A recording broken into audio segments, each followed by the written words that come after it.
Même s'il n'a pas réussi à se classer pour l'épreuve de 2001, Anne-Frédérique Grenier a participé à sa façon au Snowboard Jamboree puisqu'elle y a tenu un blog vidéo qui a fait la promotion de l'événement avant qu'il débute et même pendant. La planchiste de Beaupré nous parle de son expérience en tant que blogueuse. C'est vraiment exceptionnel de vivre l'événement comme de cette manière-là, parce qu'en fait, ça fait plusieurs années que je participe soit à l'événement ou je suis là en tant que spectatrice ou pour voir mes amis. Donc, c'était vraiment intéressant d'être vraiment sous les feux de la rampe, puis d'être en contact tout le temps avec les athlètes, puis de filmer tout ce qui se passe. Mais là, comment tu as fait pour obtenir ce mandat-là? En fait, c'est un concours que Gestev avait organisé. Moi, j'ai vu ça vraiment dans mon pavillon à l'université. Puis je me suis dit, bon, ben j'en ai parlé à mes amis, puis on a décidé de s'inscrire, fallait faire une vidéo qui nous présentait, puis pourquoi on serait les meilleurs blogueurs pour le Snowboard Jamboree, puis on s'est lancé. Et puis ton rôle avant l'événement et même pendant l'événement, ça ressemblait à quoi? Donc, avant l'événement, ce qu'ils voulaient vraiment, c'est qu'on crée un genre de buzz autour du fait que là, il y avait un virage 2.0, il y avait des blogueurs qui s'installaient pour le Snowboard Jamboree. Donc, c'était de créer des vidéos qui étaient le plus possible en lien avec ce qui allait se passer dans les prochaines semaines. Mais c'était vraiment justement d'amener le plus de visites au site puis de se faire connaître. Puis pendant l'événement? Pendant l'événement, c'était de couvrir à notre manière ce qui se passait à Stoneham puis en ville. Est-ce que tu avais un certain bagage avant de commencer à faire ton blog ou c'est vraiment là, de l'apprentissage sur le tas, comme on appelle? Bien, c'est un peu d'apprentissage sur le tas. C'est sûr que moi et mon ami, on avait déjà filmé. Moi, de mon côté, j'avais déjà filmé aussi. Pour ce qui est du montage, on avait chacun nos petites expériences, mais quelque chose vraiment un vrai mandat comme ça, c'était pas mal notre première fois. Là. Fait que ça a été un bon apprentissage. Est-ce que ça t'a un peu donné la piqûre là, de faire des communications parce que tu étudies là-dedans? Est-ce que ça t'a justement donné la piqûre de poursuivre dans ce domaine-là? Bien, c'est sûr que là, pour moi, c'est le meilleur des deux mondes, de vraiment de combiner ce que j'étudie avec le snow. Donc, c'est sûr que ça m'intéresse de continuer là-dedans, mais je sais vraiment pas ce que l'avenir me réserve, mais c'est une option, ça, c'est certain. Est-ce que tu aimes mieux parler de snowboard ou en faire? Définitivement en faire, ça, c'est sûr.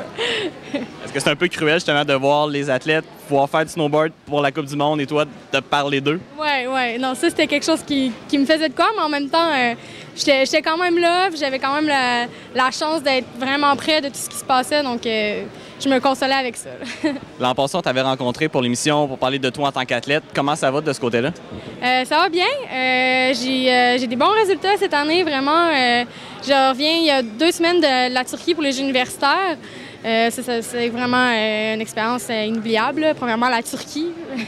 Deuxièmement, côté compétition, c'est sûr que ma discipline a été annulée à cause de la température. Mais sinon, en pipe, j'ai terminé 10e. Ce qui est quand même bon, c'est quand même mondial, donc j'étais assez contente. Puis là, dès la semaine prochaine, je m'en vais en Italie pour une Coupe du monde de slopestyle. Ça va être ma première Coupe du monde. Donc, ouais, ça continue.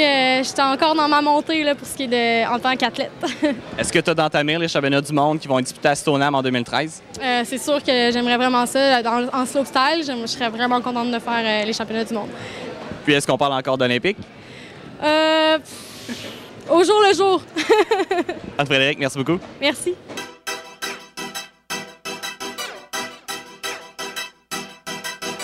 En étant déjà derrière la tenue du Vélérium et du Red Bull Crash Ice, Gestev complète le tour du chapeau de l'organisation des événements sportifs d'envergure dans la région de Québec en organisant le Snowboard Jamboree à Stoneham. La vice-présidente de la compagnie située à Beaupré, Chantal Lachance, nous parle de l'organisation de cet événement qui se déroule dans la station sœur du Mont-Sainte-Anne. Donc Chantal, parle-moi du Snowboard Jamboree. Ah mon Dieu, on a combien de temps? Non, je fais une farce parce qu'il y a beaucoup de contenu dans le Snowboard Jamboree. En fait, ça fait 13 ans qu'on organise la Coupe du monde de surf des neiges. Et puis, il y a 6 ans, on a décidé de faire un peu ce qu'on fait avec le Vélérium, soit d'ajouter de la viande autour de l'os, donc autour de la Coupe du monde. On a ajouté plein de compétitions amateurs, puis on a ajouté un programme de musique, puis un programme de mode. Parce que musique, mode, snowboard, ça va vraiment bien ensemble. Alors, on voulait offrir une équation complète, puis on a fait ça. Donc, on est là dans la 6e année du Snowboard Jamboree. On présente à l'intérieur de ce festival-là 4 Coupes du monde. On est les seuls à travers le monde à faire 4 épreuves de Coupe du monde, dont 3 qui sont olympiques et la 4e qui est urbaine, donc qui est le Big Air au centre-ville de Québec. Ensuite de ça, on a une panoplie de courses amateurs. On en a 5 en fait, en tout, autant pour les filles, pour les garçons dans différentes disciplines. Et puis, on a également cette année une nouveauté, la montagne en ville. On a décidé de créer une petite montagne, un petit buton à Québec, à place de l'îlot Fleury, donc où est-ce que le Big Air atterrit. Et on invite là, tous les jeunes en bas de 14 ans à venir essayer le surf des neiges pour la première fois. Burton nous prête de l'équipement. Les gens de Stoneham sont là avec nous. Alors ça, c'est bien intéressant. Puis après ça, bien, il y a le volet musique. Donc, party vendredi soir à Stoneham, gros party. Ensuite de ça, le lendemain, mode et musique avec le Fashion Jam. Voilà. Puis qu'est-ce qui me manque? Ah, le Stairs Master également au site du Big Air, tout de suite après la finale de Big Air, qui, elle, est de 7h à 8h. Donc, à 8h, c'est le Stairs Master. Le Stairs Master de Tremblay, c'est une épreuve urbaine. Donc, les athlètes utilisent des rampes et les murs des bretelles de l'autoroute pour faire des prouesses. C'est sur invitation, alors c'est super spectaculaire. Si on compare avec le Vélérium, ce serait quoi les principales différences entre organiser le Snowboard Jamboree et le Vélérium? Ah, c'est bon. Je venais de parler de ça il y a quelques minutes à quelqu'un. En fait, c'est très différent. C'est la même chose dans le sens où c'est un festival d'un sport avec qui regroupe un paquet d'activités. Ça, là-dedans, c'est relativement similaire. Où est-ce que c'est très différent? C'est que le Vélérium est étendu sur 4 fins de semaine et une semaine complète, là, alors que le Snowboard Jamboree, c'est sur 6 jours. Et c'est la programmation que je viens de vous dire, qui est similaire à une programmation du Vélérium, au lieu d'être sur 4 fin de semaine, elle est en 5 jours ou 5-6 jours. Et c'est très, très intense. C'est comme s'il y avait toujours 2 journées dans une, des activités en parallèle tout le temps. C'est très, très condensé comme événement. Alors, c'est un beau défi d'organiser cet événement-là. La question, à l'inverse, les ressemblances avec le Vélérium, ce serait quoi? Les ressemblances, on travaille avec une fédération sportive puissante. Dans le vélo, c'est l'Union cycliste internationale. Avec le snowboard, c'est la Fédération internationale de ski, la FIS. Alors, c'est des grosses fédérations très bien structurées, très bien organisées. Donc, ça, ce sont vraiment des ressemblances. Là, on a des disciplines olympiques, un côté endurance, puis un côté un peu plus freestyle, je pourrais dire, ou un peu plus... c'est ça, un peu plus flyé. Donc, la descente en vélo de montagne, peut-être un peu comparée à la demi-lune, puis au Big Air, puis du côté du Snowboard Jamboree. Après, les épreuves urbaines qu'on fait, on fait le Delirium urbain, on fait le Stairs Master, ce genre de trucs-là. Puis le développement aussi, pour nous, le développement du sport est super important. Alors, au Vélérium, on fait des compétitions pour les enfants, on tient des courses amateurs. C'est la même chose au Snowboard Jamboree. Là, vous êtes un peu en répétition pour les championnats du monde de snowboard en 2013. Comment ça va de ce côté-là? Ça va super bien, mais voyez-vous, c'est dans 2 ans. C'est en 2013, comme vous l'avez bien dit. Contrairement au vélo de montagne, les championnats du monde en surf des neiges, ils sont à tous les 2 ans. Donc, justement, on arrive de la Molina en Espagne où avaient lieu les 9e championnats du monde.